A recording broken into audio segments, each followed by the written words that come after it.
For years, people have looked at Keyshia Ka'Oir and Gucci Mane as the definition of couple goals, the fairy tale power duo who made loyalty look glamorous.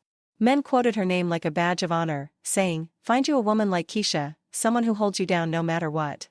But lately, the streets are whispering a very different story. Because if the rumors are true, Keyshia Ka'Oir is not just Gucci's wife, she is his handler. And suddenly, that picture-perfect love story? It starts to look less like devotion, and more like control. Now, Keyshia has always said she does everything for Gucci. Fans once thought it was sweet, a ride-or-die wife supporting her man through the chaos. But when private details started leaking, the internet went silent. Because according to insiders, Gucci was never just her husband, he was her project. She did not simply fall in love. She studied him. She built him. She trained him. And now, she allegedly owns him. Online, people started connecting dots that had been hiding in plain sight. The matching outfits, the robotic interviews, the eerie calm after chaos, it all began to feel like more than just image management. Some fans now claim this is not a marriage anymore, it is a brand deal, a high-stakes partnership wrapped in designer loyalty and luxury lies. But let us rewind, because this story starts long before the fame, long before the prison transformation, back in 2010. Gucci Mane, sitting in a cell, picks up a DXL magazine. And there she is, Keyshia Ka'Oir, glammed up, radiant, everything he thought he wanted. He tells his manager, "Find her. I want her in my next video." Keyshia, being the boss she already was, refused. She basically told Gucci's team, "Lose my number." She was building her own empire and did not need another rapper story attached to her name. But Gucci's people? They would not stop calling. Call after call, until she finally agreed. Fast forward, they fly her from Miami to Atlanta. The video shoot is set. Gucci wants to meet early, hang out before the shoot. Keyshia declines. Professional. Boundaries firm. But after filming the 911 emergency video, Gucci begs her to stay one more day. She does.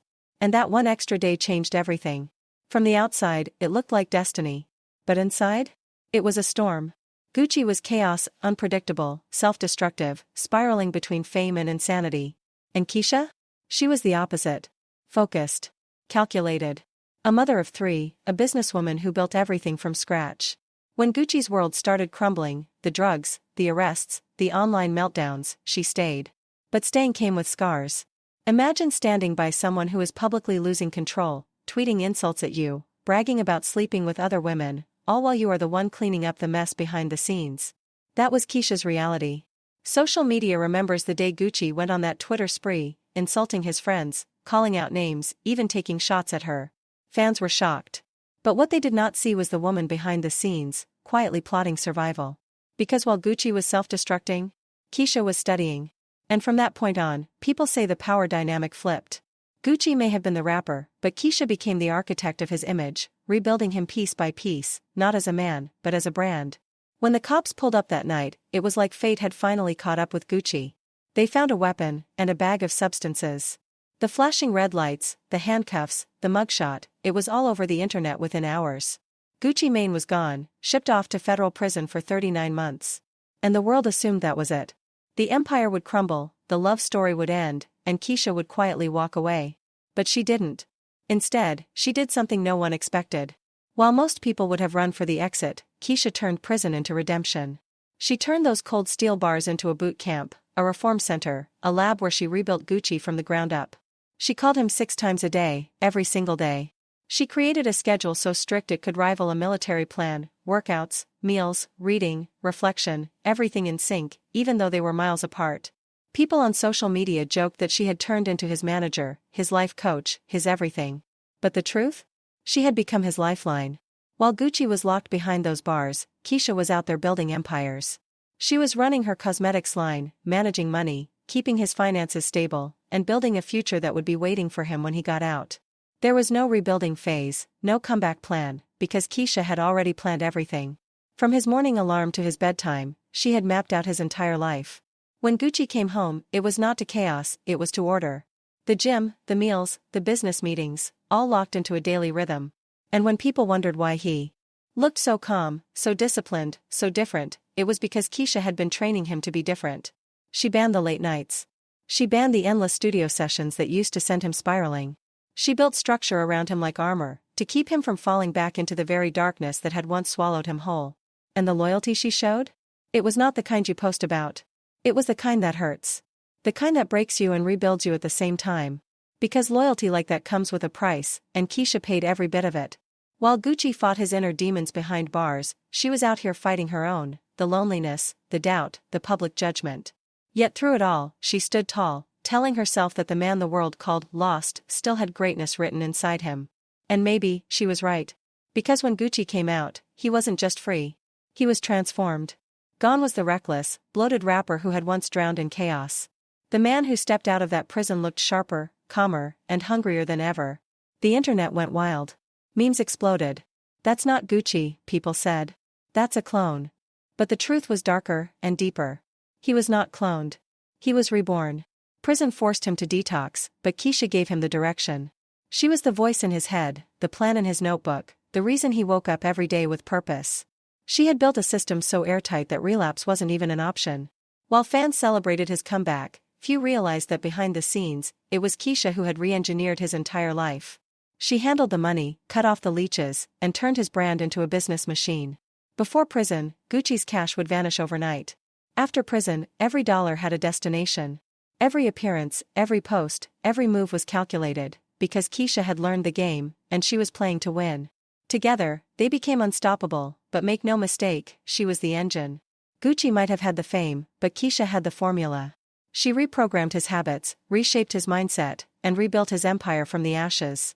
Now, when people call them couple goals, they only see the gloss, not the grind. Not the control. Not the quiet power dynamic underneath. Because somewhere between love and discipline, Keyshia became more than a partner. She became the architect of his rebirth. And whether that's inspiring or unsettling, depends on how deep you're willing to look. Even after Gucci walked out those prison gates, clean, sharp, and glowing with discipline, the world still waited for him to fail. That is the sad truth about people. They cheer for your rise, but they secretly crave your fall. They love a comeback story, but they live for a downfall. But Gucci? He refused to give them that satisfaction. He came back with fire in his veins and clarity in his eyes. Hit after hit, move after move, the man was unstoppable. No scandals, no arrests, no chaos. Just focus. And behind that calm exterior, pulling invisible strings with surgical precision, was Keyshia Ka'Oir, the quiet architect behind the empire. She never begged for the spotlight. She was not out there chasing clout, fighting for attention, or clinging to fame.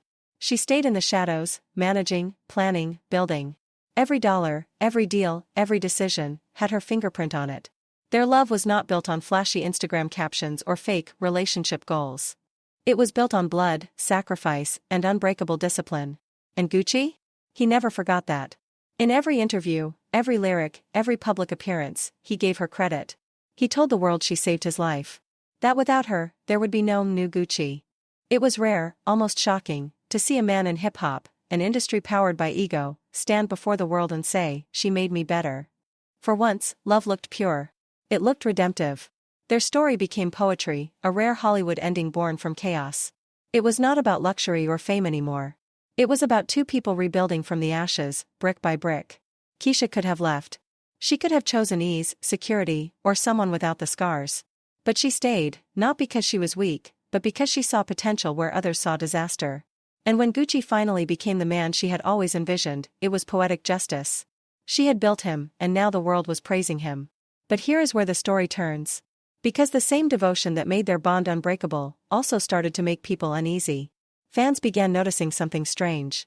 Gucci was no longer the man they remembered. He seemed distant, detached, almost robotic. The people who once surrounded him? Gone. The friends, the old collaborators, the circles that used to hype him up? Silent. Even his own son, from a previous relationship, had faded from public sight. And that is when the whispers started. Every move Gucci made now had Keyshia's seal of approval. Every event, every interview, every appearance, nothing happened without her permission. It was as if she was not just his wife, but his gatekeeper. And then came the quote that sent shockwaves through fans online. Keyshia herself said it, "Gucci cannot function without me. All he has to do is wake up and take a bath." That was not a rumor. That came straight from her mouth.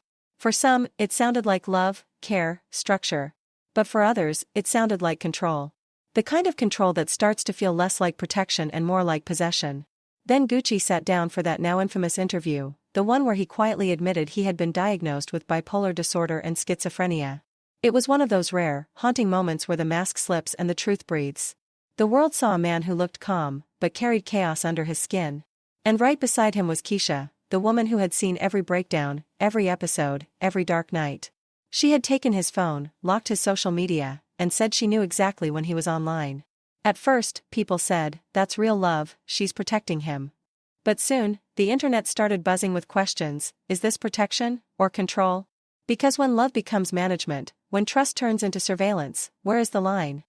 Was Keyshia saving him from himself, or was she shaping him into something she could own? And maybe the most chilling part? Gucci did not seem to mind. He smiled through it. He agreed. He called her his everything. His peace. His protector. But to some, that smile looked empty, like the smile of a man who no longer belonged to himself. The internet is at war over this story, split clean down the middle. One side calls Keyshia Ka'Oir a guardian angel, the woman who saved Gucci Mane from the edge of destruction. The other side? They whisper a colder word. Handler. And the wild thing is, both sides might be right. Because ever since Gucci walked out of prison, Keyshia has been the silent general behind his every move. She manages his schedule, filters his world, and makes sure the man who once lived in chaos never has the chance to fall again. She decides what he sees, what he posts, who he meets. To the outside world, that looks like control. To her? It's survival. Because when you love someone who's battled addiction and mental collapse, you stop hoping, and start preventing. You don't wait for the fall, you build a life designed to stop it before it even happens. But as much as that sounds noble, it also feels haunting. The same fans who once cheered his transformation now watch with uneasy eyes. The Gucci they grew up with, loud, wild, unpredictable, has turned into a man wrapped in quiet obedience. His independence traded for order. His freedom replaced by structure. It's like he's not running the empire anymore, he's being run inside it. And maybe that's the part people don't understand about Keyshia. Her control does not come from ego, it comes from fear. The kind of fear that eats you alive after you've seen someone you love unravel in front of your eyes. Because once you've watched a person lose themselves to their own mind, you start living on alert. You watch what they eat. You monitor their moods. You count the seconds between their silences. You start to believe that if you loosen your grip, even for one heartbeat, everything will collapse again. Still, the world can't help but feel conflicted. Scroll through the comments online and you'll see both sides. She's saving him, one person writes. She's controlling him, says another. And both of them sound right. People remember the old Gucci, the one high off chaos, spiraling through Twitter rants and self-destruction. They remember how painful it was to watch someone so talented crumble in real time. So now, when they see him calm, composed, at peace, they don't see Keyshia's control as suffocation. They see it as medicine. A lot would still be alive if they had someone in control, one fan tweeted, and that line hit hard. Because maybe that is the tragic truth. But then comes the darker question, the one nobody wants to ask: what happens to a man's identity when he's always being saved? Gucci's calm feels real, but it's fragile, carefully maintained by Keyshia's discipline and fear. His new life looks perfect, but perfection takes maintenance, and maintenance takes control. If one piece slips, everything shatters. And that's the heartbreaking paradox: the man who escaped prison might still be living inside one. Not one made of bars, but of protection. And Keyshia's love, for all its beauty, has turned into something heavier. Because being the anchor for someone battling bipolar disorder and schizophrenia is not just devotion, it's survival training. It means loving someone through their storms while quietly drowning in your own. It means you stop being a partner, and start becoming their caretaker, their therapist, their stability. That is not love in the fairy tale sense. That is love in its most brutal, exhausting, and sacrificial form. But what happens when protection becomes identity? When saving someone becomes the only way you know how to exist? Keyshia has spent years being Gucci's shield, the one who manages his mind, his money, his peace. Letting go now would not just feel like losing control, it would feel like losing purpose.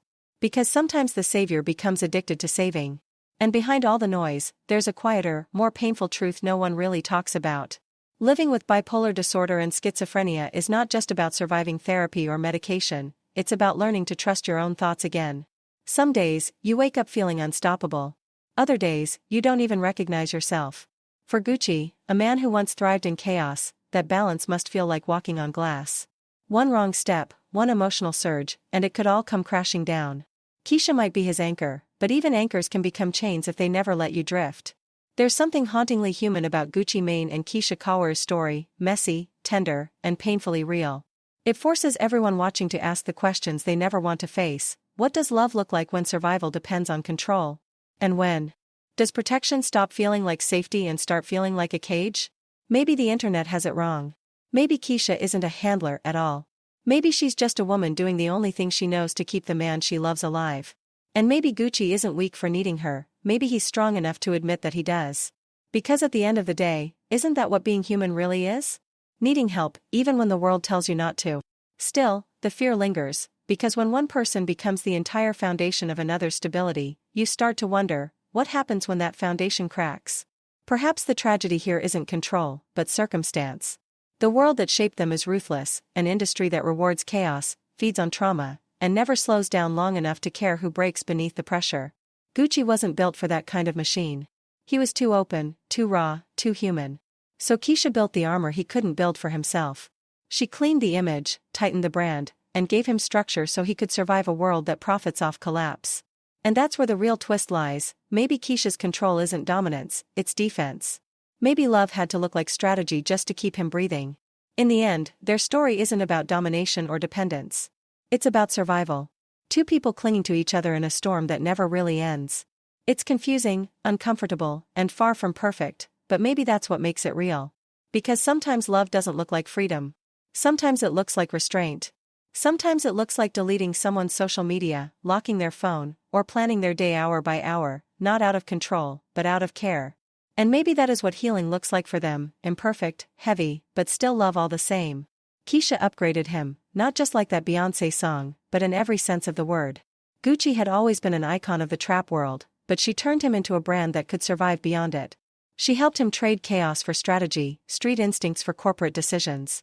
She did not just love him, she reconstructed him. But now, the question is yours.